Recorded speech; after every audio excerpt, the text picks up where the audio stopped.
Welcome to the CBA Championship Series on ESPN. This is the Washington Avenue Armory. We're in Albany, New York. The best of 7 series gets underway between the Albany Patroons and the Wyoming Wildcatters. And welcome once again to the CBA on ESPN. Good afternoon. I'm Bob Lee. Our Championship Series preview on this day after. We hope you dropped your taxes into the mail. We will be taking a look at the 2 teams in this Championship Series. The incredible Albany Patroons and what they have done this year. The incredible Wyoming Wildcatters, who have beaten and defeated a number of teams and odds to get to this point. The coaches in this Championship Series, they are household names.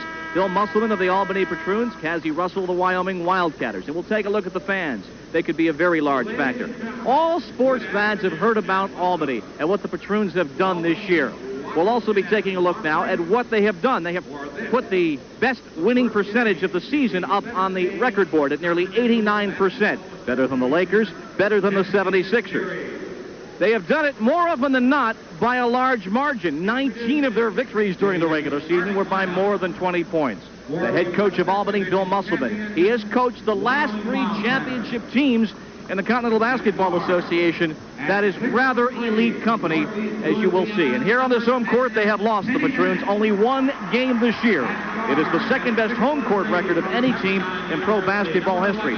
Kevin Laughery, what about the home court? This is an old building. It's got lots of character and ambiance, and the fans are right on top of the action. Bob, it's a great advantage because of the closeness of the fans. They're right on top of the play. When the team's not playing well, in a situation like this, they can really emotionally get the team up and get them to play better. We saw that happen last week. Albany came from 17 down to win that game. They are decided favorites of this championship series. The opposition, the Wyoming Wildcatters, the Western Division champions of the CBA. Welcome to Good Seats Still Available, a curious little podcast devoted to exploring what used to be in professional sports. Here's your host, Tim Hanlon. Hello and welcome once again. It's a Good Seats Still Available, our curious little podcast journey each and every week into what used to be in professional sports. My name, as announced, is Tim Hanlon. I welcome you to the proceedings. Thank you tremendously for finding us. We know you've got a zillion choices out there in podcast land, and we're honored that you would allow us to entertain you and tickle your earbuds for a little while amidst all those other choices. So we appreciate it. I think you're in for a treat this week. It is a topic that we've wanted to get into for quite some time, and we found the excuse and the person to do so. We're going to get into the Continental Basketball Association. You may remember it as sort of this ragtag minor league, if you will, feeder, if you will, of the National Basketball Association. And it really was kind of in its heyday, if you could even call it that, in the 1970s and 1980s. It kind of limped along until the early 1990s. For various reasons, it died an untimely death. A guy named Isaiah Thomas sort of in the midst of all that. That's for another episode, another time. But our guest this week, David Levine, wrote a tremendous book that is sadly out of print. But as you'll hear in our conversation, we're going to be on some kind of quest to kind of get it reissued. The book is called Life on the Rim, A Year in the Continental Basketball Association. It's a book that's been sitting on my bookshelf for 20 plus years now. And it's always a topic and a person that I've wanted to talk to. And since I've been doing this podcast for 2 years, it's been kind of something that's been chafing at me as I whittle down my list to get into to conversation about. So David wrote this book, and it was a major publication. I think it was published by Macmillan. Yeah, Macmillan. And by the way, we'll have a link to it on Amazon. You can obviously get a used copy of it at our website at goodseatsstillavailable.com. Just search up this episode with David Levine. It's basically a year in the life of the Albany Patroons, which exists today in a even more minor league fashion. But the Albany Patroons of 1988-89, this is the season that David Levine followed the team on. Albany was probably among the, if not the, most successful of the CBA teams to play. There are a number of different cities, mostly smaller markets around the country. But the Albany Patroons did quite well. And as you're going to hear in our conversation, some very interesting names and personalities, including no less than George Karl, right? One of the great NBA coaches of all time, who made not only 1, but 2 appearances as coach of this team in the CBA, the Albany Patroons. And it's a story not only of like what was going on with that team and that city, the sport of basketball generally, but also this wacky thing called the Continental Basketball Association that in some cases even struggle to be a minor league. But it did have its fits and starts in sort of the big time and the big national spotlight, not the least of which was a little bit of that clip that you just heard at the opening of this little show here. That clip was from April 16th, 1988 from ESPN. That was Bob Lee, yes, a young Bob Lee with the coach, the old Nets coach, Kevin Lockery, calling the action for the CBA playoffs that year, including, of course, the Albany Patroons playing in that series. It's a fascinating conversation. We get into the history of the CBA, the Albany Patroons, if you will, the beginnings of minor league basketball. With our guest this week, David Levine, coming up in just a couple of seconds. Stay tuned. You're going to enjoy it, I guarantee. A quick promotional note. Let's get this out of the way. We've got a brand new sponsor, by the way, this week. We're going to, you listen for that during the mid-roll. It's our friends at the Great Courses Plus. You'll hear more about them there, but check them out and make a note of this. thegreatcoursesplus.com/good seats. And you're going to get a free month of an amazing array of college level lectures and teaching around a whole bunch of different topics, history and science and law and economics and hobbies and food and wine and professional and personal development. And they've got a great new course that is well worth the visit alone. And it's devoted to baseball. And it's called Play Ball, The Rise of Baseball as America's Pastime. It's created in partnership with the National Baseball Hall of Fame and Museum. It is taught by the Hall of Fame's own Bruce Markison. And it's 24 lectures deep into all of the amazing, interesting, and phenomenally intriguing earliest days of baseball history, ranging from things like that we've talked about here on this show, whether it be the reserve clause or the early days of professionalism in baseball, how the ragtag amateur scene matured and became professional baseball, the intertwining, if you will, of politics in baseball, the intertwining of the wars that America has fought and the sport of baseball. Lots and lots and lots of very intriguing, highly entertaining pieces of information and education around the sport of baseball. Again, thegreatcoursesplus.com/good seats for your free month of that offering. It is well worth checking out. You're going to get a free month of the entire catalog of the great courses across all of their great subjects and topics. But if for nothing else, the entire baseball series of Play Ball, The Rise of Baseball as America's Pastime, is yours to try for free when you go to thegreatcoursesplus.com/good seats. It's streaming video. It's online. You can also use it as an app. It streams to any device. And when you use that app, you can download it, of course, if you'd like, if you're not near an internet connection. So you don't necessarily have to stream it. You can download it in advance. Or you can even use the app in audio-only fashion, should you just want to listen to some of these great courses. Again, thegreatcoursesplus.com/good seats, and you will get one free month of the entire Great Courses service. Well, I guarantee you'll enjoy it, if nothing more than for the baseball series alone, but I guarantee you're going to find a whole bunch of other topics you'll be interested in too. Again, one last time, thegreatcoursesplus.com/good seats. They are a brand new sponsor of ours, and we appreciate The Great Courses Plus for being a new sponsor of our little show. We love it, and we love you for not only listening, but hopefully enjoying this entertaining conversation about the Continental Basketball Association, the CBA, for God's sakes. Can you believe it? Finally, with our guest, David Levine. And here's our chat.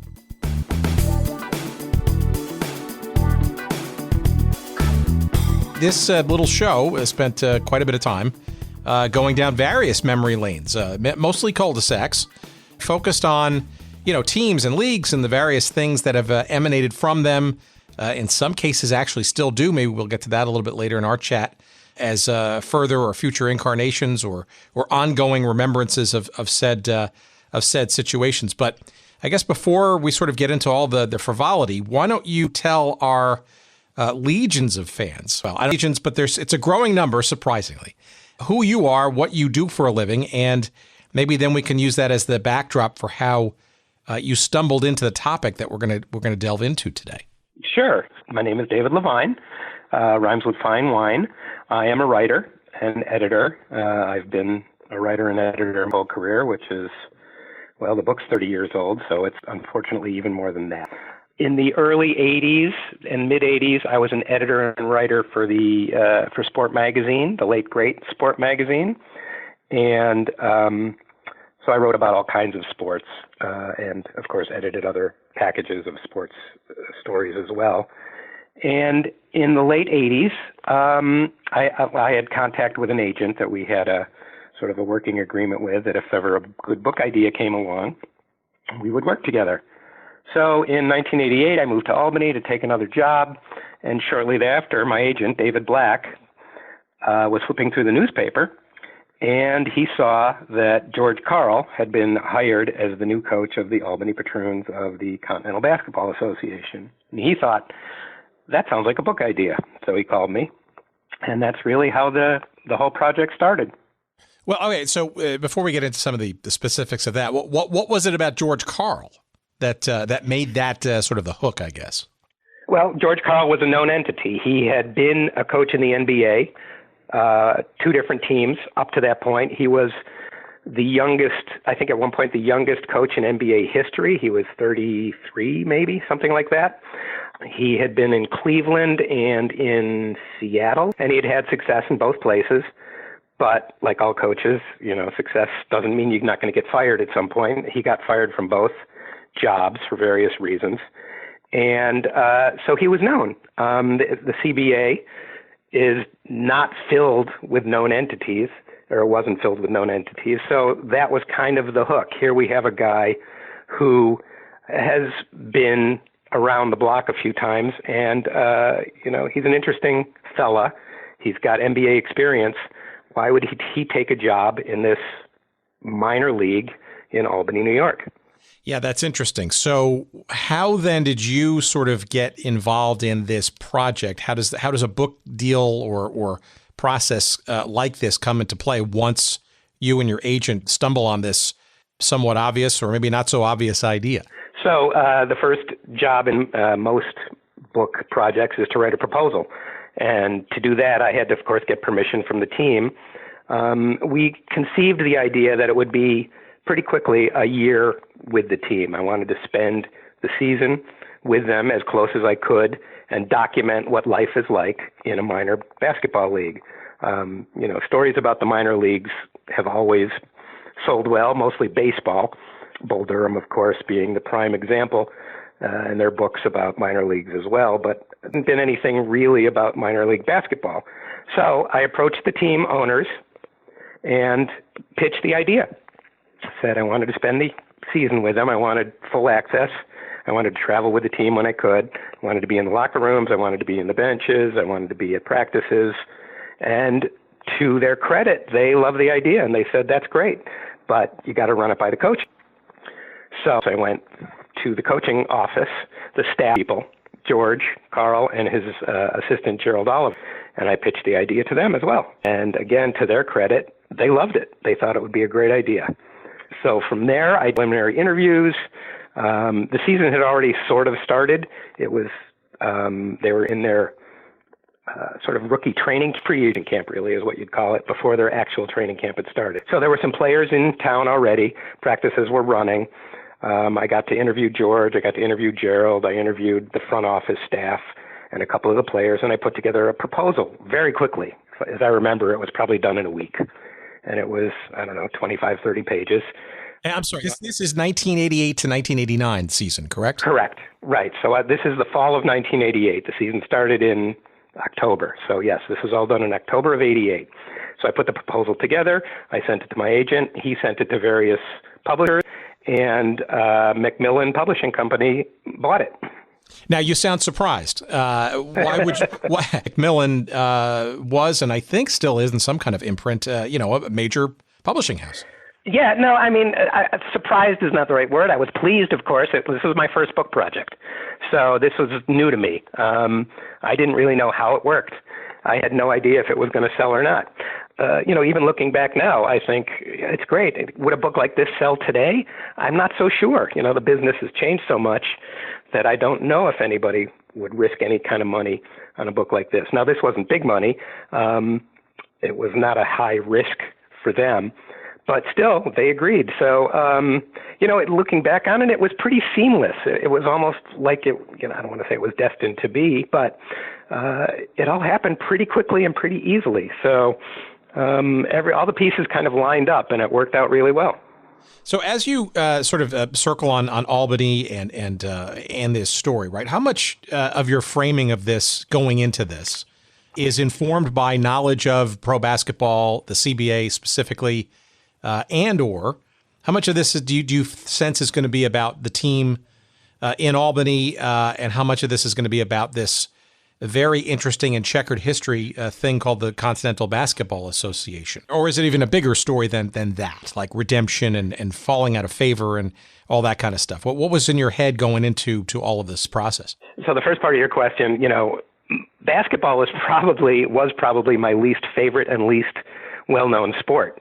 I covered a lot of baseball. I'm a hockey guy. I wrote a lot of hockey stuff. There were other people at Sport Magazine who did the basketball, and it's never been my favorite sport. I don't really know all that much about it. So in some ways, that was good. I kind of went in blank slate. I've also always been interested more in the people and the lifestyle of sports more than the games themselves. So being a minor league, the object always was to show what the life was like.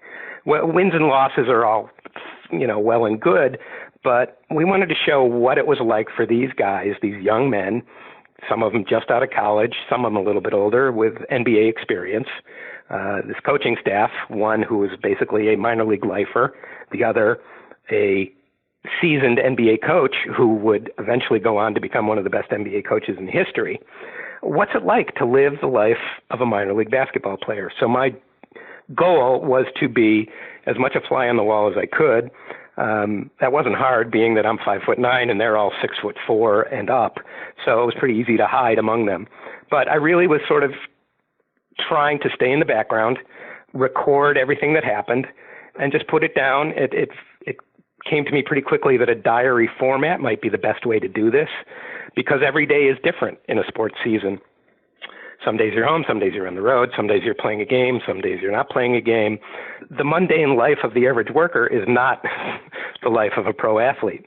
And when you throw in the life of a minor league athlete where there's no money and there's cheap travel and you're staying at third-rate hotels and eating fast food, this is just a wonderful world to explore. So that was the goal from the beginning. Well, it sounds sexy the way you're setting it up, and I'm sure it was far from it once we get into the granulars. But maybe before we get into some of the specifics of things of how they unfolded, what of the CBA? What was this thing based on what you knew? It's pretty ragtag, and this relationship with the NBA has been, was on again, off again, not necessarily official. I mean, you're mentioning minor league basketball, right? The CBA has had a very checkered history, both before, during, and after this year that you're following the Patroons. That's absolutely right. The CBA itself was named as such around 1982, I think, but it was actually sort of the evolution of the Eastern Basketball League, which had been around since just after World War II, as my memory serves, like 46 or 47. It was, a ragtag minor league based in the East, as the name would imply. They eventually got a team in Alaska, and funny thing was that the commissioner at that point thought they'd still call it the Eastern Basketball League, even though they had a team in Alaska. They thought that would generate some press. It's kind of like the Big Ten having 14 teams, I guess. But eventually they changed the name to the Continental Basketball Association. So the league itself had been around for a long time by the time it got to the early 80s. Well, actually, that was the late 70s. Albany got its team in the early 80s, around 1982. It was the brainchild of sort of the local politicians who wanted to inject a little more life into downtown Albany. They had this ramshackle arena called the Washington Avenue Armory that had a basketball floor on it, and they thought, well, if we get a team and we can, put 30 games a year, we'll bring people downtown, they'll support the bars and the restaurants, and it'll just add a little more life to the city. And it worked out better than they ever imagined, at least for a short time. Yeah, well, you were walking into a team, actually, having gotten it started in 82 or so, that already had, if you will, if you could sort of say this with the CBA, a relatively stable level of success on the court, as well as support from the fans in Albany. Yeah, absolutely. Albany was kind of the crown jewel of the league during those years. Players wanted to play here. The ownership was fairly financially stable, and that's no small thing in a minor league like this, where teams come and go sometimes in the middle of the night. It wasn't unusual for teams to fold up in the middle of the season or move in the middle of the season. Albany never had that problem, at least during the 80s. They had a great fan support. Albany is a good sports town. It's only 2 hours or so from New York City, and there are a lot of people here working for state government who came from New York and were big sports fans of the New York teams, and they were looking for something local. And the team had success right from the beginning, not in small part due to the fact that the second year they hired a coach named Phil Jackson, who turned out to be Phil Jackson. Back then, he was just a new coach at the Albany Patroons, and he delivered a championship in '84, which was, I think, their third season. So they were the toast of the town. And from that success, I mean, they always drew good crowds, but then they drew bigger crowds and they filled the Armory, and it really became the place to play in the CBA. So do you think it was their success was the fluke of the success of Phil Jackson, or do you think some of it was engineered and smarts that kind of got them, or maybe a confluence of the two? Because I'm trying to figure out sort of, and I try to sort of piece this together as I go through the book and this entire season that you outline. How much of this is masterminding from a well thought out process and plan and ownership structure, and how much of this is frankly just luck, especially in a league that's been, at least at this point, relatively shaky? It's mostly dumb luck, and the people behind the team might disagree with that, but I mean, you're talking about an ownership group of maybe two who have no experience in running a sports team. They were the Albany County executive and another guy who it was a former athlete who had a cup of coffee in Major League Baseball, but had no real experience running a sports team. They were making it up as they went, which is not unusual in a league like this. It's a lot of people who are just hoping this thing works, and oftentimes it doesn't. So it was luck. And, they hired Phil Jackson just kind of on a whim. He hadn't been retired that long. They had no real thought that he would accept their offer. They had a coach earlier, a guy named Dean Meminger, who you may remember. He was a New York Knick. They wanted to play off the Knick connection because Albany is close to New York and there are a lot of Knicks fans. So they tried Meminger. He didn't work out. So they contacted Jackson. And again, they really didn't think he would take the job because why would he? And it turned out he did. Now, is he going to be a good coach? Who knows? It turns out he's a great coach, and he's able to get some good players, and he delivers a championship team his second year. So, I mean, it was a good guess, I guess, is the best you could say. I wouldn't call it a well-thought-out scheme or plan, and I don't think the people behind it would do that either. For our ardent listeners listening carefully, Meminger is a name from the the Women's Basketball League from the late 70s, early 80s as well. So trying to play some various carousel games, I guess. But that doesn't mean that the team is going to sell in the city, right? I mean, so there's got to be some kind of success or thought about how to promote the game. I mean, 4,000 seats, right, doesn't seem to be a lot, but I guess in Albany, it kind of does, right? And there's sort of this desire to sort of rehabilitate or bring people in or keep them in downtown for a series of dates, and especially in the cold winter months. Did the team just promote itself, so to speak, by playing so well, or was there really well thought out marketing as part of this mix as well? No, there was not well thought out marketing. It kind of went word of mouth. Albany didn't have much else to sell itself. I mean, it's not like there was a whole lot of competition. There were some college teams in the area, but there were no other pro sports teams at the time. It's a good basketball town. Siena College and the University at Albany have decent basketball teams. Again, all the New Yorkers who moved up here who were Knicks fans. So it's got a good basketball fan base in general. But I think at first it was curiosity. Something to do when there isn't a whole lot to do, like you said, in Albany, New York there. And the basketball was good. That was also an important part of it. I mean, you have to remember that in those days, this was the best minor league. It's not anymore, but it had people who had been in the NBA and may get back. It had other sort of younger players who eventually would make it to the NBA. So these guys were good players. This was seriously good basketball. Having success definitely helped. I mean, if the team had gone, 10-30 its first year and 12-28 the next year, would the crowds have come? Hard to say. Probably not. But the fact that they won, and then they won a championship their second year, it gave Albany a lot of pride. And as you said, the gym only sat 3,000 people. So it wasn't that hard to fill. You could find 3,000 people who are willing to spend whatever it was, $3, $4 a ticket, and see some pretty high-quality basketball on a winter's night.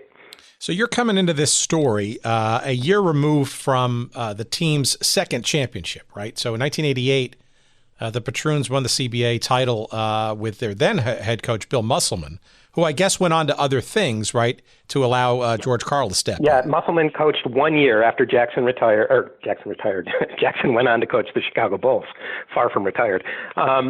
Musselman stepped in for a year, and I missed the best story by a year, probably. That year was apparently, by all accounts, the craziest, wildest, most intense year ever. Bill Musselman was essentially a martinet. He drilled players endlessly. He took no prisoners. He rode everyone, to near exhaustion, and he delivered a championship. So one of the players on that team was Murray Richardson, and after the year ended, and they took their trophy and they're saying goodbyes. The story goes that Richardson walked up to Bill Musselman and said, "I have two things to say to you. Thank you and fuck you." And then he walked away. So that was a wild season. But yes, so Musselman moves on. He becomes a head coach in the NBA. And that's what opened the door for George Karl. Interesting, too. And if I have my data correct, it was, I don't know if it was his direct relationship or maybe the Patroons had one, but the Minnesota Timberwolves was where he went next, not immediately, but after a number of months. And it looks like a number of the Patroons from that championship season, including Sidney Lowe and Scott Brooks and a couple of others, went on to the Timberwolves to in those early years of that franchise in the NBA. Yep, that's right. He took some players with him. So that also opened the door for some new players into the Albany franchise. So it really was, there were some holdovers. A couple of players stayed on from that year. But it was really a pretty much a new roster, new coaching staff, a new beginning for the Patroons. And, as you know, who knows how that's going to work. Now, getting George Karl, a known entity, certainly gave them a leg up, and it turned out to be a great move because having the NBA contacts and the NBA experience that George had, he knew who was out there. He knew the players that were available, and he managed to get some good ones. All right, so you're moving to Albany. It's brand new for you, right? I'm assuming you probably had no previous experience with the Capital Region. What are you walking into, and where do you start?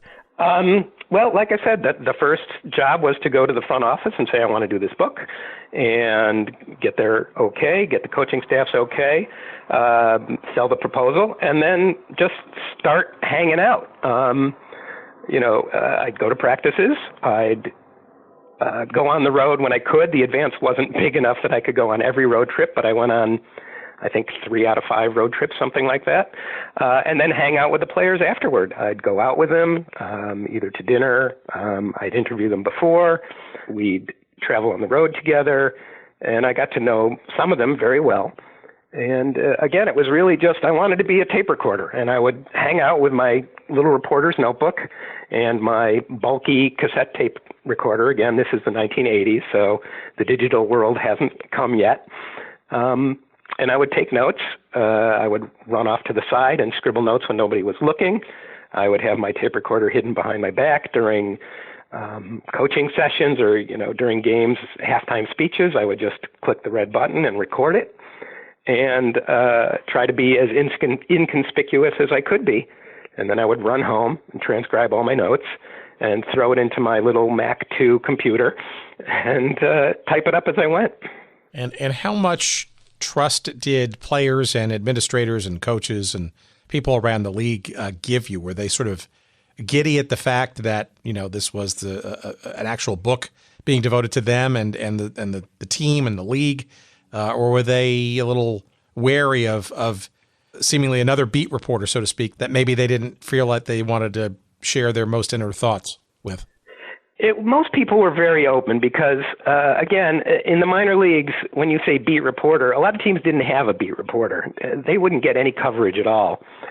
Albany had, I think, one newspaper reporter, a guy named Tim Wilkin from the Albany Times-Union, who covered the team fully. The other local newspapers would cover it sporadically. The TV stations would report the game scores, but they almost never went to interview the players. You know, they'd send a cameraman and get some game film, and they'd do their 15 seconds of game reporting on the nightly news. And that was the best franchise in the league. A lot of places had very little to no exposure. So people were happy to talk. You know, it's not like the NBA where they got things to hide and they're surrounded by 15 reporters every minute. These guys wanted some press, a lot of them. Not all of them, of course. Some were a little wary, and some either were shy or just didn't want to participate. But for the most part, they were pretty open to me. What did you find the quality of play to be, and the work ethic, and, you know, just the general day-to-day life of being a player in the CBA? Because one thing that among many that sort of emanate from this book is that it's a tenuous, you know, existence trying to make it to the show. You're not sort of living high on the hog, so to speak. Per diems only get you so far. And, you know, and you're also trying to string along this dream, which may or may not be in the realm of possibility. And maybe a little sense of sort of the constellation of folks that you're coming into contact with. How much of them are sort of living on a dream that's sort of never really going to happen, and how much of them are really kind of, you know, onto something and just need to be patient and work on what they need to do? Yeah, well, that's why the book is called Life on the Rim. They're really on the edge, all of these people, the players and the coaches. The quality of basketball is good, but, you know, not quite good enough to make the NBA. Some of them do get called up. Back in those days, you could be signed for a 10-day tryout, essentially. Or, of course, you could be signed for the rest of the season. And players did go up for 10 days on occasion, but they often didn't stick. So they might be filling in for somebody who was injured. So the point is, you know, they were good enough to be the 10th, 9th, 8th guy on the bench in the NBA, which means they're really good. But they weren't quite good enough to stick for a variety of reasons. The lifestyle is really what interested me and what I think is the key to the book, because these guys are making, I think, about $450 a week. Per diem is, you know, they're eating at Popeyes and McDonald's. There's one game where the opposing team brings in pizzas, and the coach yells at them, all right, everybody gets one piece, because otherwise it won't be enough for everybody else. And that's their dinner. Now, these guys are, you know, 6'2" to 6'11". They've just played 48 minutes of serious basketball, and they get one piece of pizza after the game. It's tough, and it's draining, and there's an expression that everybody talked about called the CBA blues, which is when, you know, you're in the depths of winter. It's January, it's February. You're slogging through dismal towns and airports and van rides, and you're not making any money, and you're seeing other players maybe get called up, and you're not getting called up, or maybe you're not even playing, and you're wondering, is this all worth it? You know, there's one scene where the team got snowed in at O'Hare Airport, and the league wouldn't, you know, charter them a plane, of course. They didn't have the money, so they basically had to walk back and forth between Eastern Airlines, no longer with us anymore either, and some other airlines trying to get a flight to their next destination. And one of the players is dragging his luggage, and he's saying, I can't believe I'm doing this. I had a good job at UPS. My agent, you know, said, try one more year, give it a shot. And now he was speaking in a little more colorful language than I am, but he's, you know, basically saying, this isn't worth it. I don't know why I'm doing this. This is crazy. He ended up being called up to the Celtics later in the year, so it was worth it for him, and he got signed to a season contract of $100,000 a year. So, you know, for him it worked out. But for all the other 11 or 12 or 15 players who came through the Patroons who didn't get called up, their life was slogging through airports, dragging their luggage, checking into Holiday Inns and Howard Johnson's motor lodges, getting stuck in snowdrifts, having vans break down along the highway. And that's when the CBA blues sets in, and that's where I think the book really, you know, did what I wanted it to do, was to show that the glamorous life of pro sports is in many ways not glamorous at all.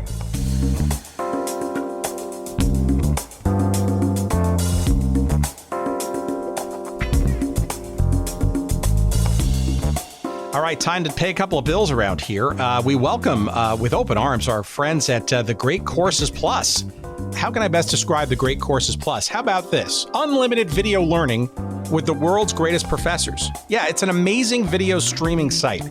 Available in app form. You can watch it online.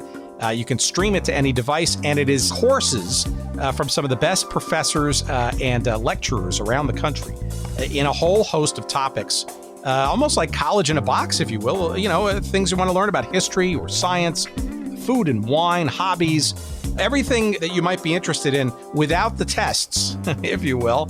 There's no grading whatsoever, but some amazing coursework, including their first real deep dive into the realm of sports, which I think will be especially interesting to our listeners. And here it is. It's called Play Ball, The Rise of Baseball as America's Pastime. And it's created in partnership with the National Baseball Hall of Fame and Museum. It is taught by the Hall's expert there on all things baseball history, Bruce Marcuson. And there are 24 lectures, maybe even a few more if I'm not mistaken, that sort of traverse the early history of the sport of baseball in this country. A bunch of things that broach to topics that we've talked about here on this little show. There's a lecture devoted to the early era of amateur baseball clubs, and another lecture devoted to how they coalesced into finally forming what now is known as organized baseball. There's a lecture devoted to the World Series and how that got developed. There is an episode devoted to the early ballparks of baseball called Sacred Ground. And it's just a whole host of things. Black baseball before the Negro Leagues. You name it. About the earliest days and the formative years of baseball's history. You will find it in this tremendous course. Again, it's called Play Ball, The Rise of Baseball as America's Pastime. And again, it's created in partnership with the National Baseball Hall of Fame and Museum, and it is yours to try and listen to and view for free. Yeah, for free. An entire month's worth of the Great Courses Plus is available to our listeners. When you go to this great here website, it's called thegreatcoursesplus.com/good seats.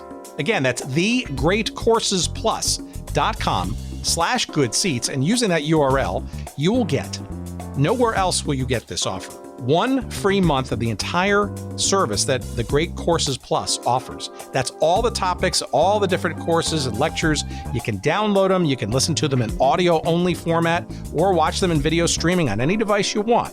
But if you do nothing else, take advantage of that free month and watch every episode of Play Ball, The Rise of Baseball as America's Pastime. I guarantee you'll find it interesting. I'm about 3 or maybe and a half, I guess, lectures into it, and I can't wait to finish them all off. Again, that's thegreatcoursesplus.com/good seats. You're going to get a free month of the entire Great Courses service, and it's only yours for a limited time. So give them a try. We appreciate your doing so, and we also appreciate your listening to the rest of our conversation right now.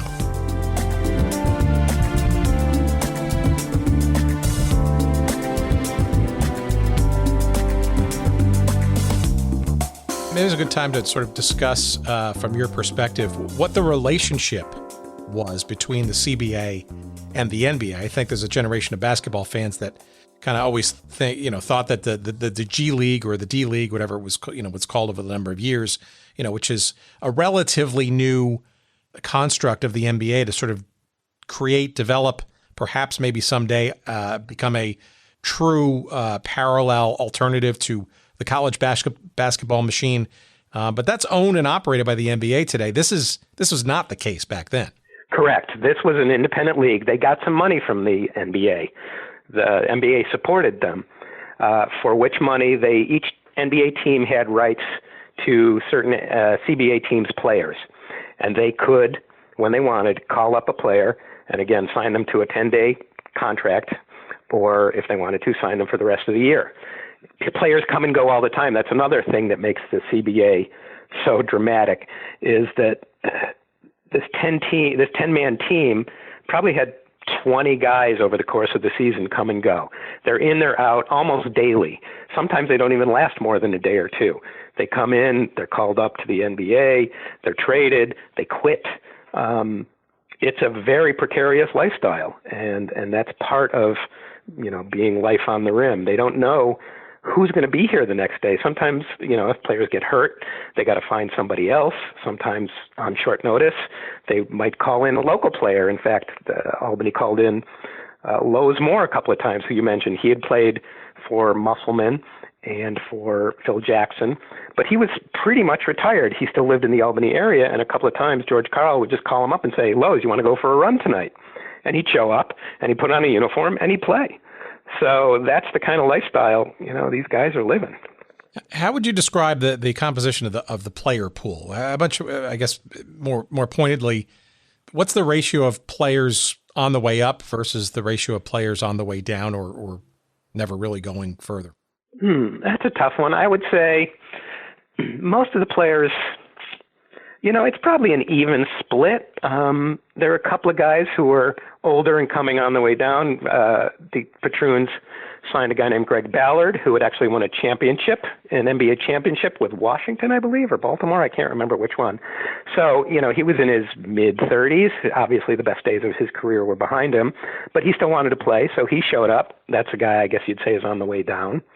Kelvin Upshaw was a young guard who had a good year or two, but didn't really stick. There was a guy named Vince Askew on the Patroons this year, who he was definitely a guy who was on the way up. He was probably the best natural talent that the Patroons had that year, but he had some issues coming out of college.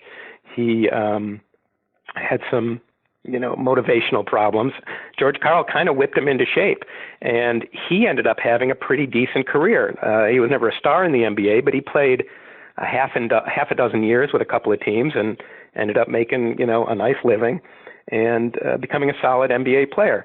So, you had them both. And then there was the really interesting guys were the guys who weren't going anywhere. And those were the guys that I liked to write about.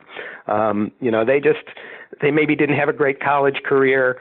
They wanted to see if they could just hang on a little bit longer, maybe make a little money at the CBA, and if not the NBA, maybe get a contract in Europe, which of course was an option for many of these players, and European leagues paid very well, as they still do.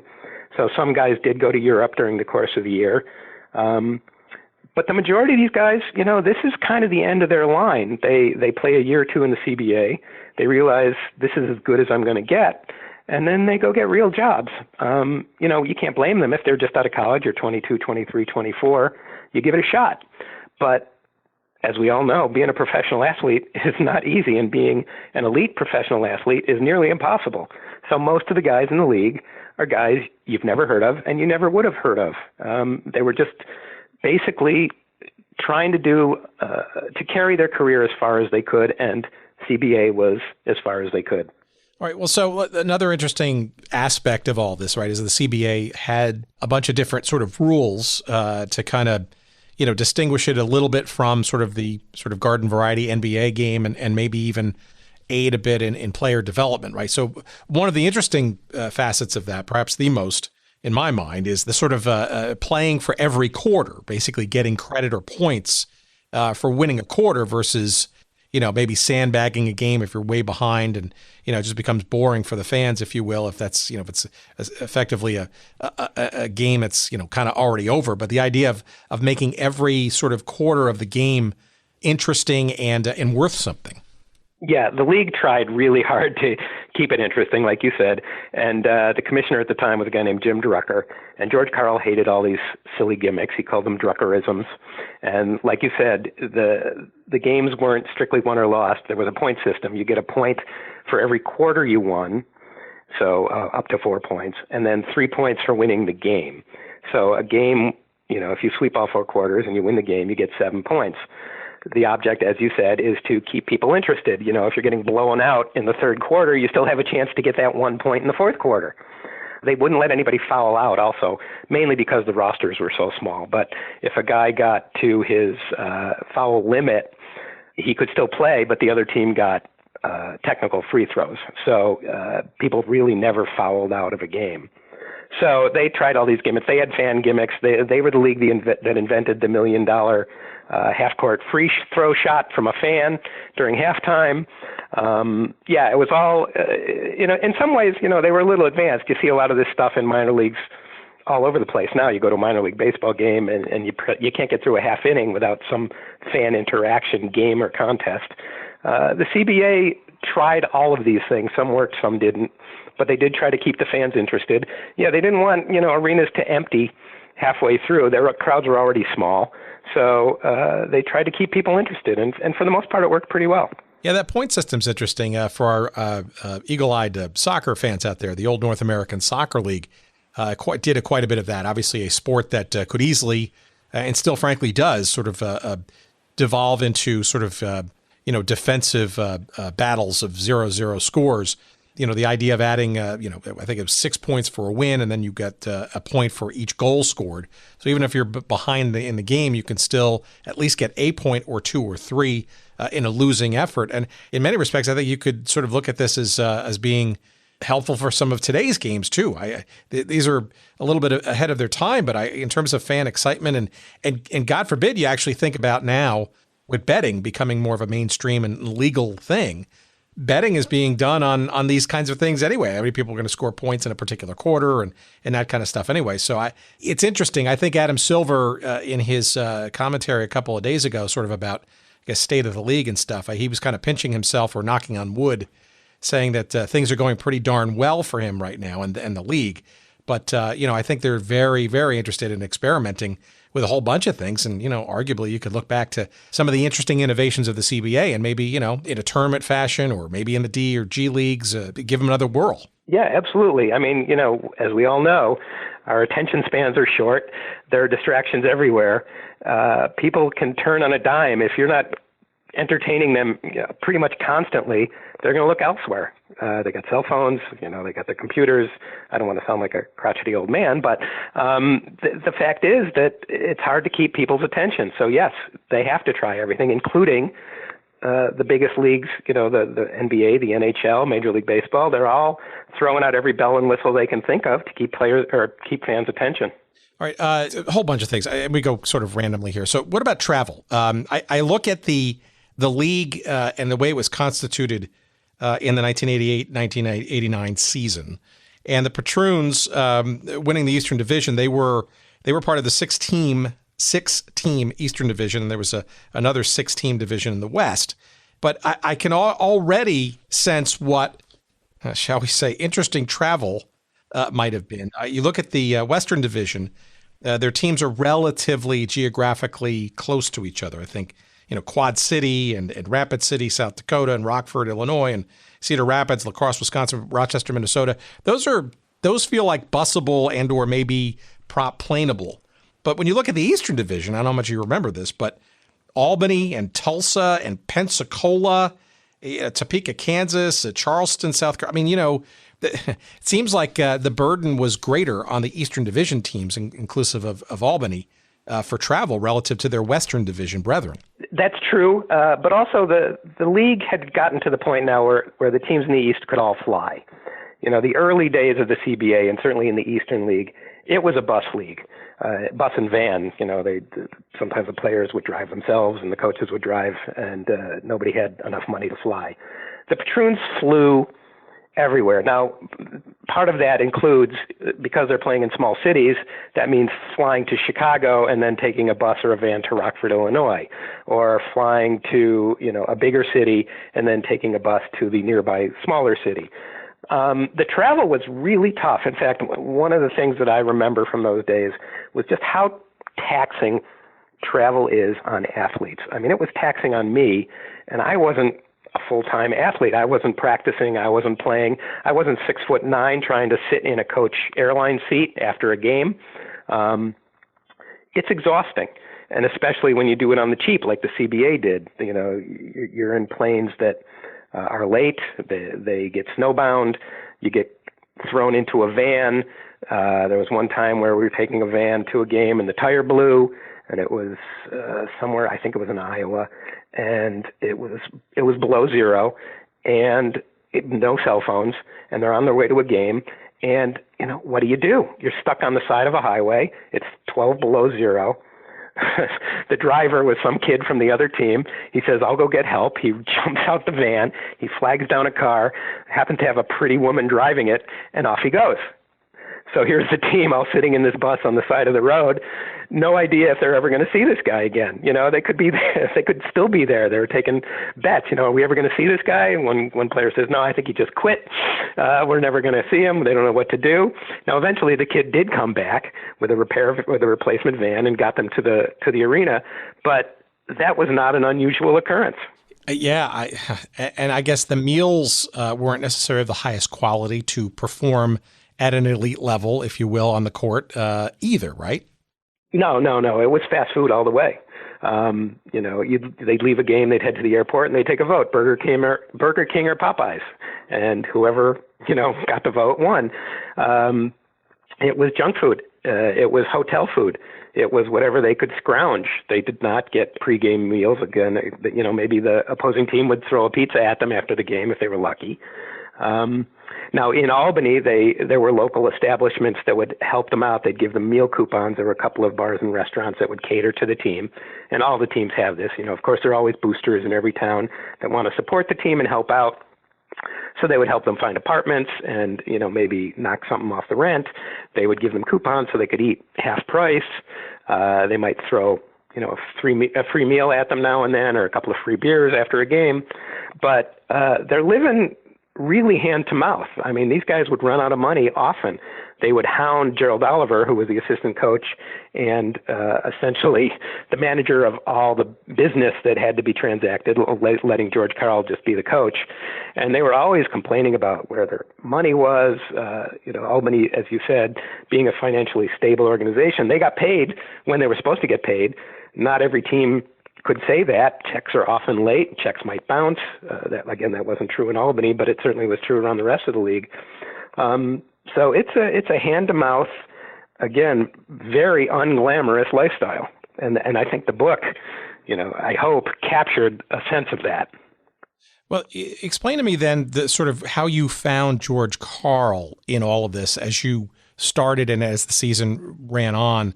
Because, here's a guy who, 2 years prior was, with Golden State in the NBA and in the playoffs, right? Playing against the LA Lakers in the semifinals and, arguably on the ascendance, right? And yes. The following year, you had Chris Mullin, who was, the then sort of star in waiting with the Warriors, who was having his own issues, I guess, with rehab, alcohol and all that kind of stuff. And, and the players, his team was not nearly as good or performing as well as that playoff season the year before.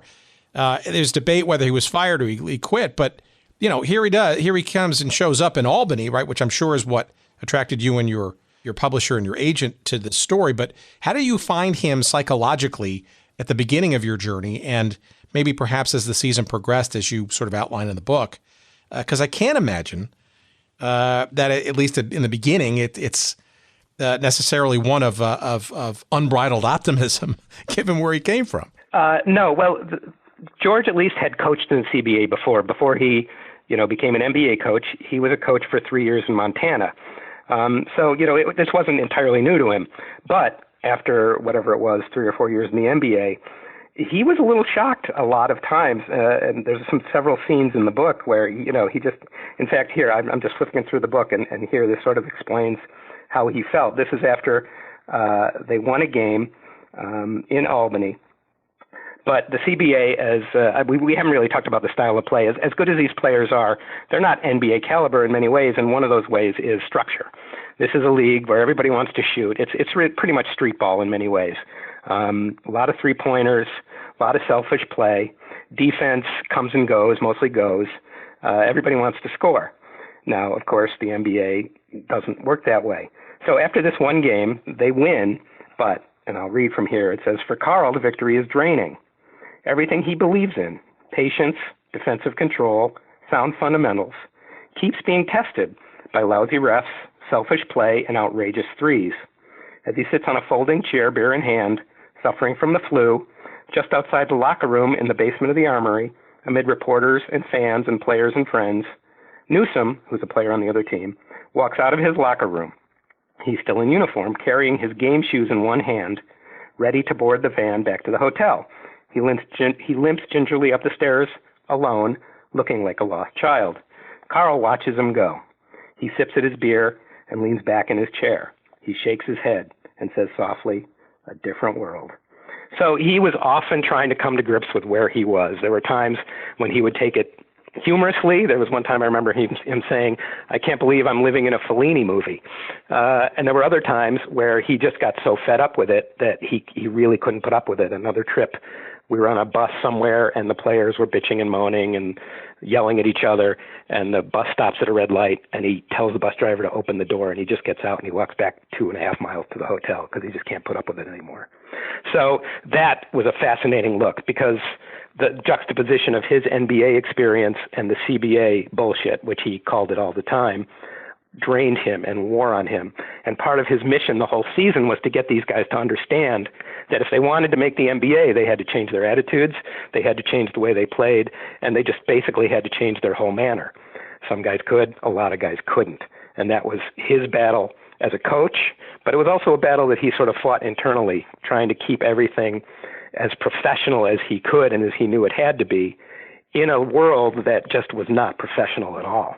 Yeah, there's a picture in the book. George Karl is it's in between plays, and he's got the team sort of around him. He's on his knee, and he's trying to explain a couple of things to the players. And the caption says, "Coach Karl stresses defense, discipline, and teamsmanship, 3 elements of the game rarely seen in the CBA." Yep, that's it. Which is, and then you sort of, you got to think that you start questioning life in general. But so let's talk about sort of the camaraderie and the spirit. What is and we'll get to some of the individual players that stand out in your mind in a second. But how would you describe sort of the day to day? Was it drudgery? Was it always never anything? Never if something was different every day. Were people excited or enervated by the process? You mentioned obviously people are living on the edge or on the rim, so to speak. But what's sort of the general sort of tenor of the day-to-day, both in and on and off the court? Happiness, sorrow, fear, what? Yes, all of those. And they can change in an instant. And it depends on the player. When the team is winning, people are happy. When the team is losing, people aren't happy. That's true, with any team. When players are playing, they're happy. When they're not playing, they're unhappy. Everybody wants to play more. Nobody gets as many minutes as they want. So there's always, and that's true in the NBA too, and that's true in high school. Everybody wants to play, nobody wants to sit on the bench, and everybody wants to win. So over the course of a season, you're going to have ups and downs, to use the cliche, and everybody goes through it, including the coaches. So it's never the same. Like I said, our workday drudgery is kind of the same every day. We go to work, we come home, it's the same old stuff.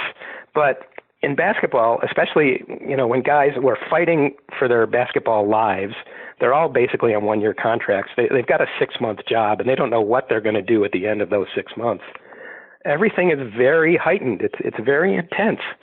So, again, when things are going well, then they're happy. When things aren't going well, they're not. And being maybe less professional than they should be, a lot of them aren't afraid to bitch and moan and cry and complain and threaten to quit. This team actually was fairly close. In fact, as I remember, Gerald Oliver, who had been in the league for a long time, said it was probably the closest team he had ever coached. So the players all got along with each other for the most part. They weren't necessarily mad when, player X played more than player Y. They were more mad at the coaching staff or themselves or the situation or just the CBA blues had gotten to them. So part of the book, just flipping through it again, it's remarkable how moods change. One day I could be writing just how down and depressed and miserable everybody is, and the next day it's a new day and they're ready to go and they're in the gym and they're practicing and they're having fun. And that's sort of a general way that athletes sort of approach things. To be a good athlete, you have to be able to put yesterday behind you and focus on today. And that's kind of how it went. How about your mood through all this? My mood was I was just having so much fun. I was a high school athlete and a college club athlete, but I'd never been a pro, obviously. So to be, I've covered pro sports, to actually be a part of the team, though, not actually a teammate, but to be able to be in on the meetings and in the locker rooms and on the buses and on the planes. It was a blast. It was fun. The travel did get tiring, like I said, but it certainly was less tiring for me than for these guys. I didn't have to play a 48-minute game. I wasn't 6'6". It was just great. I loved every minute of it. How about some of the players that stand out in your mind from that season, both whether they were with the team for the entire season or various cups of coffee? Any particular names or situations that they were involved in sort of stand out in your mind, and you're in the haze of, I don't know, what, almost 30 years now of this book? Yeah, well, the one player who kind of became a through story was a guy named Steve Sharina. And he had just come out of St. John's University. He had played on the great St. John's teams with Chris Mullin and Bill Wennington, but he was essentially a bench warmer. He didn't play much. So he's the classic CBA guy. He just wants to see how far his basketball can take him. He comes to tryout camp. He doesn't get signed or drafted by the CBA. The CBA could also draft players. We haven't talked about that, but like the NBA, they could draft player rights. He was undrafted. He came to tryout camp. George Karl had never heard of him, and he just impressed everybody enough to make, training camp. And he just kept playing well. George Karl kept saying, I want to cut this guy, but he won't let me. Steve is, I think, 6'4", 6'5". No great skill that stands out, but real strong heart, real hustle, great team player, really nice guy. He was a really likable kid then. He's a great 50-year-old man now. I just saw him a couple of months ago. So he's the classic CBA story, and he made it through the whole season, even though, as at one point in the book, George Karl said, Steve, I almost cut you 8 times this year. And Steve said, yeah, you almost cut me before I even showed up. Somehow he managed to hang on, but it was a difficult season. He was benched a couple of times. He was put on injured reserve, which is sort of a sneaky way that the league got players in and out of lineups, even though he wasn't really hurt. They would pretend that somebody was hurt and they'd bring in a new player. ESPN had a contract for a couple of games a year, and there was a game in Albany that ESPN was going to televise. And his girlfriend had come up from New York, and I think her parents or his parents had come up from New York. And right before the game, he was basically put on injured reserve. And he didn't even stay for the game. He got in his car and he drove home, and he was, really depressed. He thought, well, maybe this is the end of my basketball career. Didn't turn out that way. He came back. George put him back in the lineup, and he had a string of really good games. But again, he was sort of in and out of the lineup the whole way, but he made it through the whole year. And so his story is sort of indicative of what, to me, the CBA is really all about. Yeah, there are some guys that go to the NBA. Yeah, there's some guys that are coming back from the NBA. But the guys like him who are just really trying to hang on and see what they can make of their basketball lives was really interesting to me. And it happened that he's also a terrific guy. And like I said, we stayed close after, and we've run into each other a little over the years. So his story stands out with me. Other players, I mean, you could pick any one of them. I mean, you flip through the book. Anybody come to your mind that you remember standing out? Well, I think Dirk Minifield, Doug right. Lee. Some of these are names that you think, or Greg Grissom. I mean, these are names of folks that they do ring a bell, but not quite sure how and why. But some of them had their cups of coffee or multiple cups of coffee or their 10-day contracts in the NBA, and some kind of just became sort of the journeyman. I guess that's just sort of the story of minor league sports generally, but I guess I'm just sort of fascinated with sort of, the phenomenon on how, players can get, themselves up for games and the travel and the rigor. They're certainly not getting paid, but I got to think that's, for folks, especially looking to sort of, ascend upward, it's a great learning opportunity. And frankly, you can't let down, because you never know when there's going to be an NBA scout in the stands.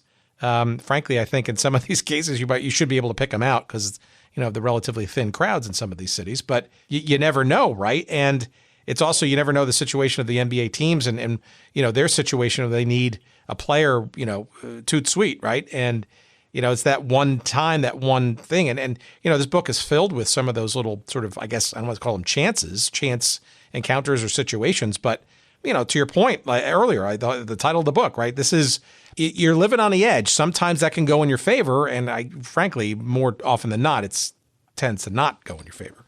That's right. And that's what George Karl tried to preach the whole season, is that people are always watching you. You don't know when your chance is going to come, and you have to be ready, both physically, of course, but also emotionally. He was constantly fighting them to not let the CBA blues get to them, to not get down, to stay professional. He was always comparing what was happening in the CBA to what happened in the NBA, how practices were so much more intense, how the scouting was so much more intense, how the competition was so much more intense, how you can't get away up there. This is telling. He would call the NBA the league, and he would call the CBA this league. And that was all the difference in the world. He'd say, if you want to get to the league, you have to do X, Y, and Z. Now, all this bullshit that you're having to do in this league is not going to do you, it's not going to serve you well. And if you don't overcome that and get your heads on straight and do what I tell you to do, you're never going to get out of here. Of course, talent has a lot to do with that, but it's often attitude. It's certainly luck. You just have to be the right kind of player for the right kind of team at the right moment. But a lot of it is attitude, because when a coach or a GM calls George Karl and says, I need a point guard for 10 days. Who do you like? George is going to tell him, who's playing well. And that's how it worked throughout the league. The GMs would call the teams and say, we need a power forward for 10 days, or we need a practice player, whatever it is. Who's showing up? Who's doing it right? And he would try to get them to keep their heads on. And it's just not easy. Now, again, these are young men. They're not, a lot of them aren't fully mature. Some of them may have been in the league and they're a little pissed off that they're not, so they got some attitude. Some think they should be in the league and they're not. They're not playing as much in the CBA as they think they should. And some are just goof-offs, like you mentioned Greg Grissom.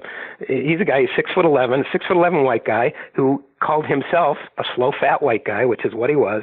But he had some good skill. He was a decent center, power forward. When he put his mind to it, he could be a force on the court, but he never stayed in shape. He drank too much. He was constantly being belittled by George Karl. Get in shape.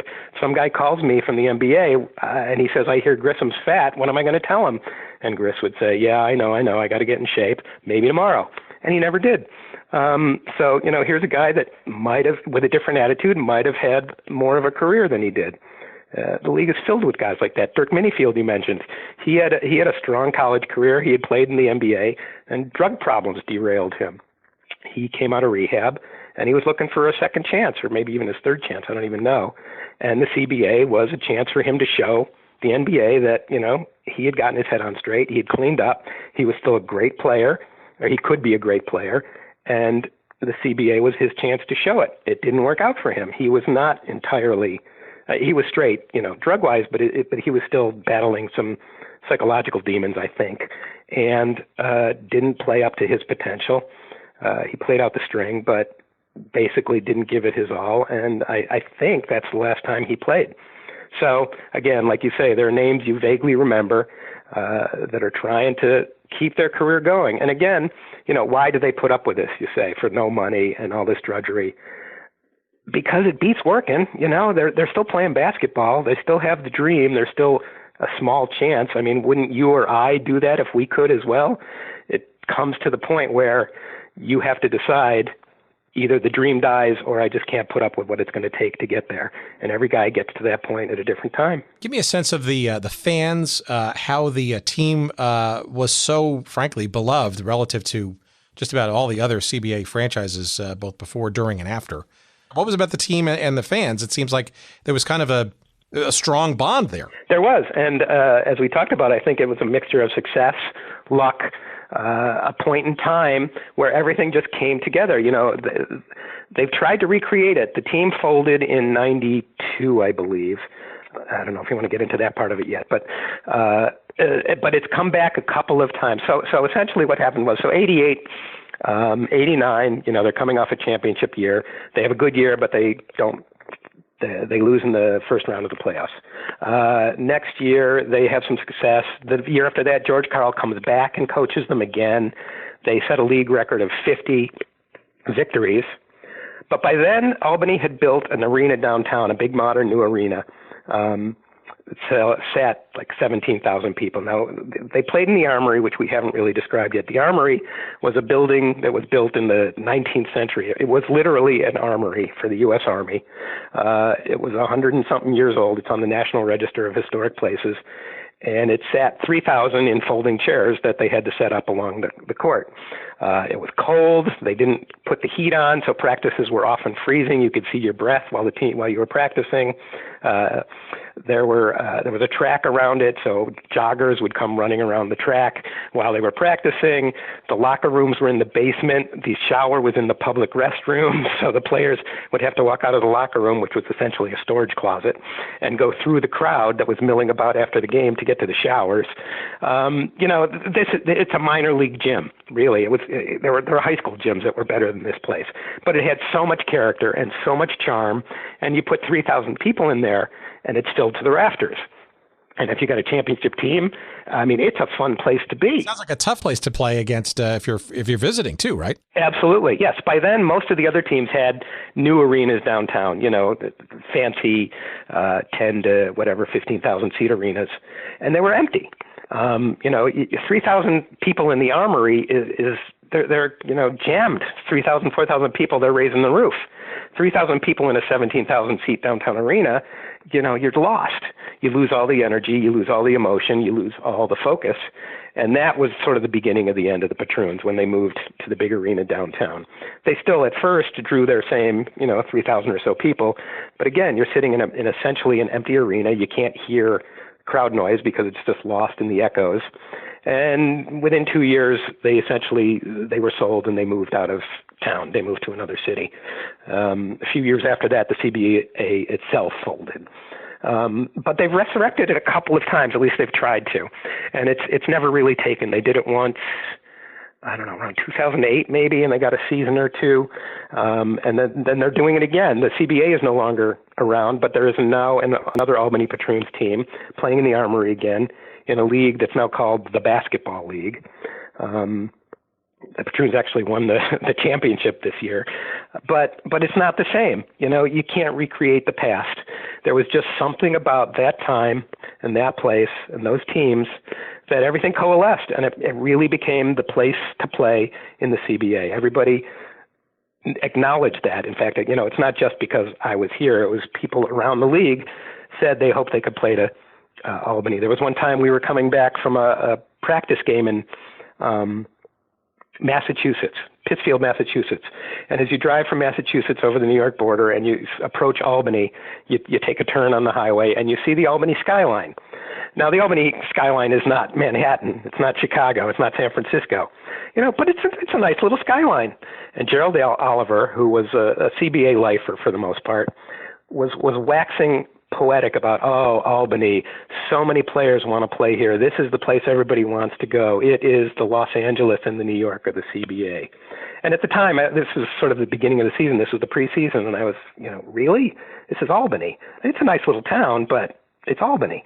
But it was true. Compared to the other places in the CBA, also all very nice little towns, Albany had a reputation in that time, in that place, as being the place to be in the CBA. Of those other towns, which one stuck out of the road trips that you were able to make as either being interesting for positive or maybe negative reasons? The towns all tend to be the same after a while. Players go, they check into the cheap hotel, they kill time by going to the local mall, they watch movies, they go to the arena, they practice, they play. So the towns themselves, there wasn't often a lot of time to see. The towns, what I remember is sort of the events. There was a game, I believe it was in Pensacola, where they had given out little soft plastic basketball, giveaway things. And there was a moment in the game where the Pensacola player was called for a foul, and the players or the fans started booing, and a couple of them started tossing these little basketballs on the court. And their coach comes out, grabs the microphone, and in his wacky attempt to calm the crowd, says something like, "I understand your reasonable or your understandable frustration with the refereeing." So the referee, of course, doesn't want to hear that. He runs up to the coach, slaps a tee on him, and tosses him out of the game, at which point every fan in the building starts throwing their little basketballs down on the court. And though the balls were, soft and they weren't going to hurt anybody, it was a little bit frightening. And everybody is standing there, all the patroons are standing there kind of watching these balls come at them until Steve Sharina yells, "George, let's get the fuck out of here."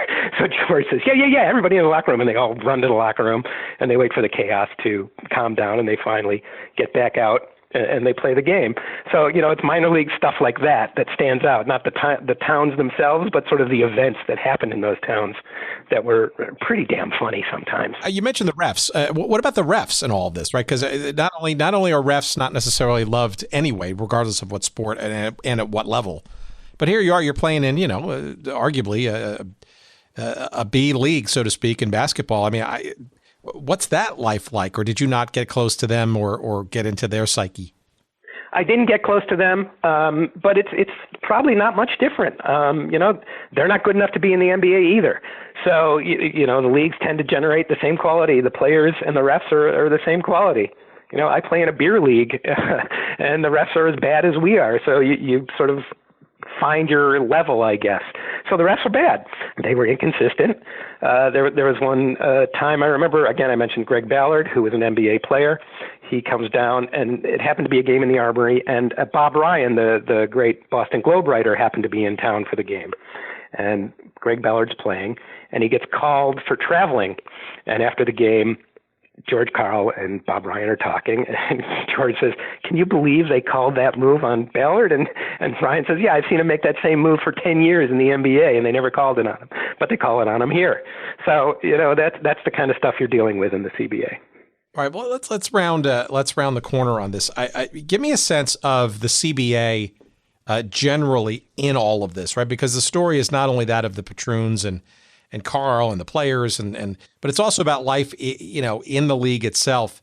This is a time, 88, 89, when the CBA was kind of, there was some movement and some expansion and some decent branding. I mean, you mentioned ESPN for a couple of games on television. It seems like this is around the time when things were kind of trying to sort of gel a little bit, maybe even get things to a higher level and growth sort of spurt for this league. That's my vague recollection of that time. Is that right, or what you remember? Yeah, I mean, it was, looking back, I think it was the high water mark. Nobody knew it at the time. Of course, everybody thought, well, maybe this can get bigger and better. It didn't, and I'm not 100% sure why that is. It just happened to be that this was as far as it got. This was I guess you would say, the golden age of the CBA. Expansion maybe didn't help.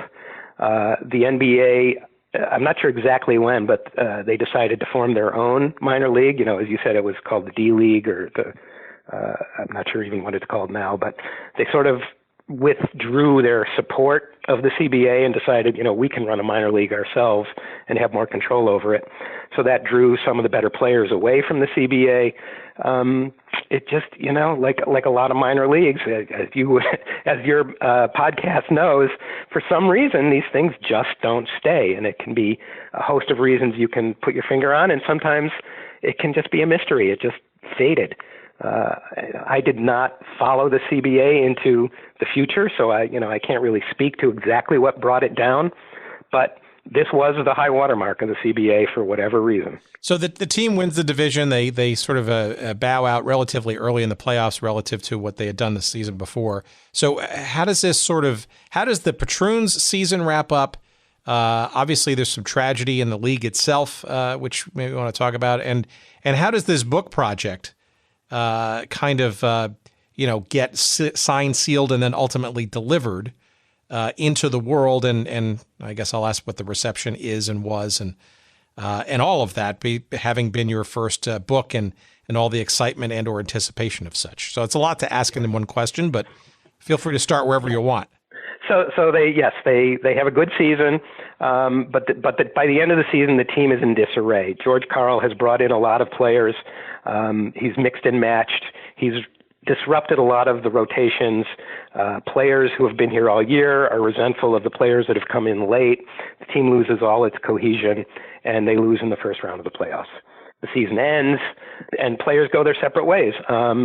Like I said earlier, these guys are on 6-month contracts, and when the season ends, you got to go look for another job. So part of the book is about, all right, what do you do next? My lead character is this coach, Gerald Oliver. I open and close with the book. The book opens when Gerald Oliver is looking for a job. He's in his 50s. He's been a coach his whole life in the college, in the pros. But he's still living a year-to-year existence. He's got to find a job. He manages to find a job with Albany. At the end of the year, same thing. They're all basically, George Karl doesn't know what he's going to do. Gerald Oliver doesn't know what he's going to do. All these players don't know what they're going to do. So many of them just go off not knowing. It turns out that George decides to take a job in Europe. He coaches over in Madrid. The Patroons keep Gerald Oliver, and they name him the coach for the next year. And some of the players come back. A lot of them don't. And it's just, you do it all over again. What am I going to do next season? What's my job? So the book itself, as I said, I wrote as I went. I did not have the luxury of taking a lot of time.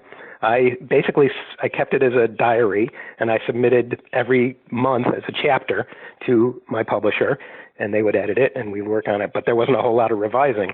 And in fact, the book was already in production as the season was ending. So as I remember it, I had to kind of hustle through the last week or two and to get the final story in and wrap it all up as the book was going to press. You mentioned a tragedy. While the book was in production, the commissioner at the time was a guy named Jay Ramsdell, and he tragically died in a plane crash in Chicago over that summer. So before the book came out, I put a little dedication in the front, kind of dedicating the book to him. I didn't really have a lot of contact with him because I saw my job as being with the team. So when the team interacted with him, he would be in the story, but it was not about interviewing him and getting his take on what the CBA was. But still, it was a terrible loss. He was a very young man. He had done a lot to improve the conditions of the league. He was very well respected. And that was kind of a sad footnote to this book. So to finish up, I finished the book. I send the chapters in. It takes a few months to produce a book. And it came out to generally very favorable reviews. Like most books on the minor leagues, it didn't sell a whole hell of a lot, but those who bought it seemed to have liked it. And, for me, it was a very proud moment. You only have one first book, and this was mine, and I'm very proud of it. And I think it captures a moment in time in a league that doesn't exist anymore, and players who are now middle-aged and older. And, they look back on it fondly. As I said, I saw Steve Sharina a few months ago, and I asked him, did I get it right? And he said 100%. So that made me feel really good. He lived it. I just watched it, but he thinks that I captured it at least the way he saw it. So, I'm pretty proud of that. Well, I love the book, and I've had it for almost 30 years now, sitting on my bookshelf, and just even the cover of it, I think, is great. It's a tremendous dark color photo, and you see three of the players. I can't identify which ones they are. I'll tell you, it's on the left, it's Dirk Minifield. The center is Steve Sharina, and the right is Clinton Smith, who is a whole character and a half. He should have been in a book himself, who we didn't get to talk to. But if you look in the back, there are two people sitting in the stands in the dark. I'm one of them. Just for a little trivia, if you're ever. Actually, it'll never come up anywhere, so never mind. But I'm one of the guys posed in the stands. That's hilarious because and you see all the sort of dark green folding chairs that you were mentioning, and that obviously that was not one of the more well attended days or evenings. Well, that was a setup shot. That was to capture the feeling of the CBA. In fact, Albany was almost always sold out. That was sort of it's not a fair representation of Albany, but it's a fair representation of some of the other arenas. They were never that sparsely populated, but there were plenty of empty seats on many nights. So obviously the picture is supposed to give you a sense that these guys are doing their best and they're not getting a whole lot of attention. All right. Well, there we go. It took us an hour and change to get to the expose that we were looking for. Was this photo on the cover staged or an action reel shot? All right, guilty as charged. So, all right. So now just a couple of curiosities to wrap up, if you'll indulge me. So the book comes out. Obviously, I'm sure you did some promotion for it. You probably, like most authors, are concerned that the publisher's not promoting it enough, or you're hoping it's going to sell and it doesn't sell as much as maybe you want it to. The book is out of print, and as our audience knows at the top and the bottom of our show, we've already, we'll promote it, of course, some more, but it's certainly available out there if you can find it and look for it. I mean, there are plenty of used bookstores out there. But what happens to a book like this once it goes out of its print run? Do you get to keep those rights? Does the publisher, whether the publisher even exists anymore, what happens to your story given that it's not in print anymore? That's a heck of a question. I'll have to ask my agent. It's never really been an issue. For a while, I kept the rights. The book was actually optioned for film a couple of times. Unfortunately, it never went anywhere. Nothing ever happened. But, so I did negotiate with a couple of film production companies to see if we could make a movie out of it. Sadly, it didn't happen. At this point, now that it's out of print, I'm not sure who has the rights. It might be me.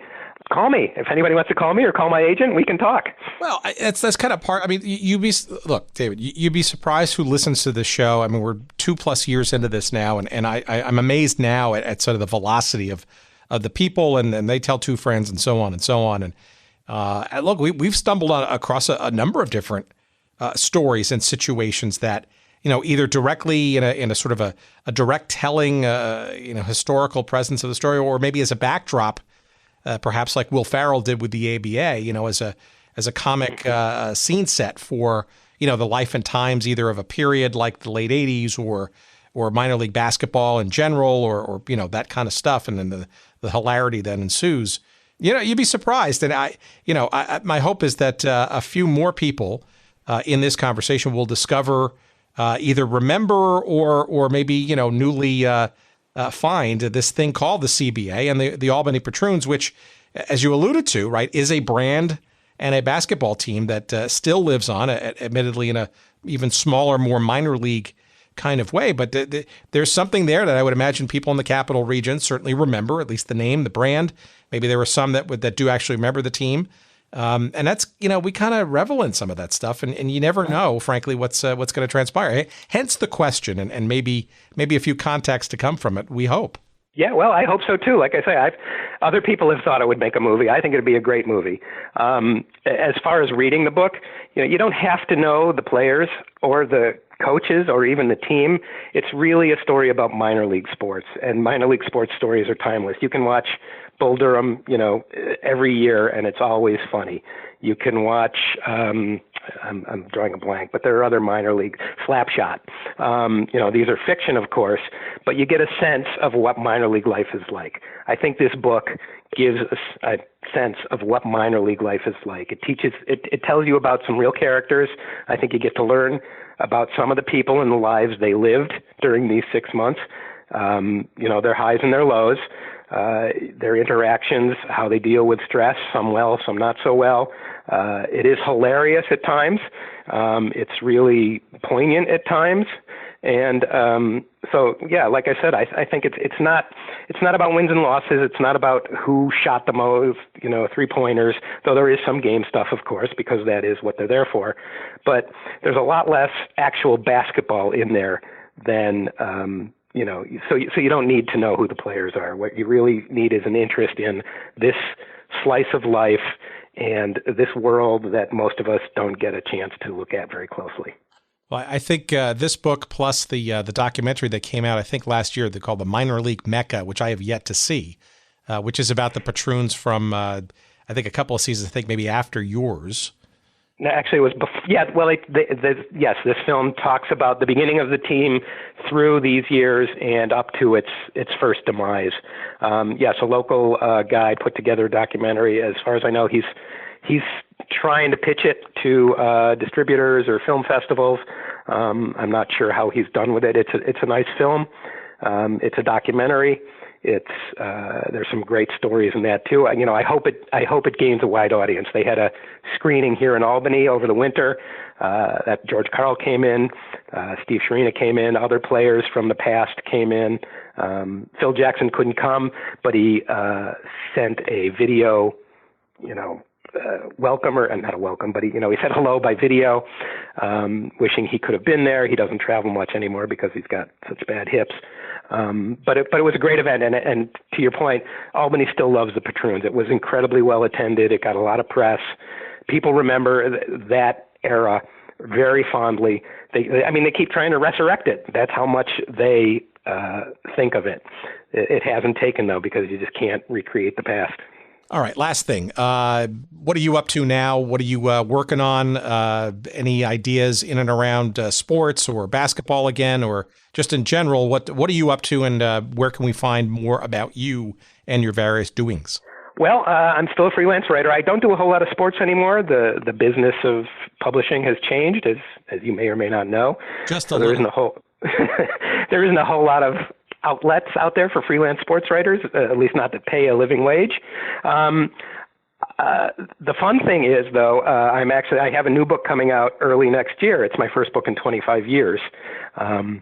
I have been a contributing writer for a local magazine. I live in the Hudson Valley of New York State, so the magazine is appropriately called Hudson Valley Magazine. And I've been writing about the history of the Hudson Valley for the past 10 or 12 years, basically from the age of the dinosaurs, when the Hudson Valley was in the middle of the ocean, up until present time. And I've covered all kinds of things. The Hudson Valley is a remarkably rich area for history, from the Revolutionary War to Henry Hudson himself to just remarkable things have happened to the robber barons who lived in the valley in their big houses along the river. So anyway, I'm having a slew of my articles collected into a book. It will be called The Hudson Valley, the First 250 Million Years, and it's being published by Globe Pequot Press, and it comes out early 2020. So, like I said, that's my first book in 25 years, so I'm very excited about that. Well, congratulations, and it's ironic that we're dragging you back to your very first book. There seems to be some kind of balance to that now, doesn't there? Yes, I never said I would never write a book again, but I never said I would either. So this has been a very happy coincidence, and I'm really looking forward to seeing it again, going on the book tours, which are a lot of fun. It's great because books. I write for magazines. I write for websites. They're very ephemeral. Books last forever. Like you said, you've had this book on your shelf for however many, 20, 30 years. Magazines are gone in a month. Websites disappear instantly. Books are, kind of forever. So I'm still old-fashioned enough to like being able to pick something up and look at it and flip pages and go back to it later in life. And so it's fun to be back in that book world again. Well, I'm just sorry I didn't get to have an excuse to do something to kind of remember it and talk about it until I discovered this podcasting thing. But I highly encourage all of our listeners to find a copy of this book. It is generally available, obviously, and sadly, David's not going to financially benefit, at least until it gets reissued. But it is out there. It is it's a scream of a read, and I'm hopeful that this episode will. I will have done my job if somebody, when your new book comes out next year, comes up to one of your book signings with this book instead and looks for its signature. I would love that. That would be wonderful. And yes, there are copies on Amazon. They will not set you back much, a couple of bucks probably at this point. And I think you'll have a fun time reading it. Even my wife read it, and she has no interest in sports whatsoever, and she was laughing out loud. She was asking me questions. Now, of course, she's my wife. You might say, well, she has to do that. Well, you don't know my wife, so she doesn't have to do that, but she did. So I think if it's good enough for her, I think it'll be good enough for your readers. It really is, and I say this with all humility. It's pretty damn funny.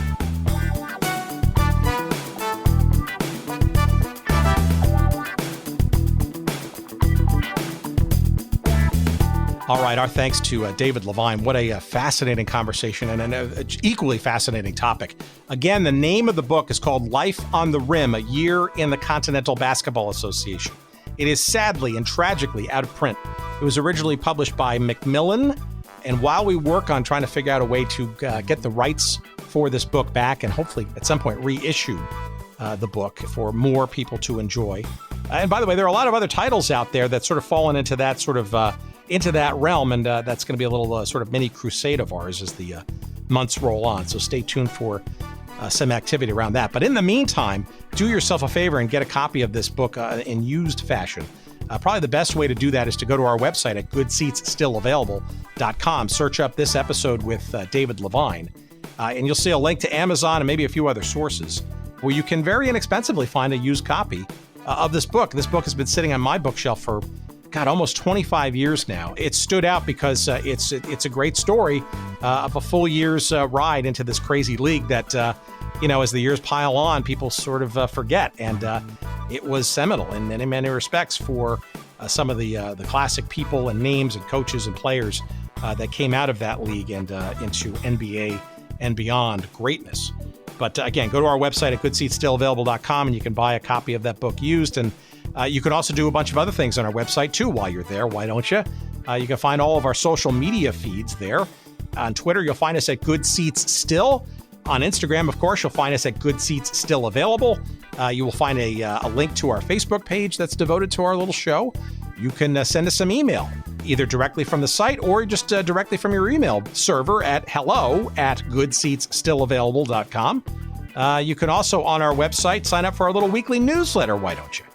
That's our little sort of hint into what's going to be on the show the following week. So maybe a little early advance warning. You'd be interested in that.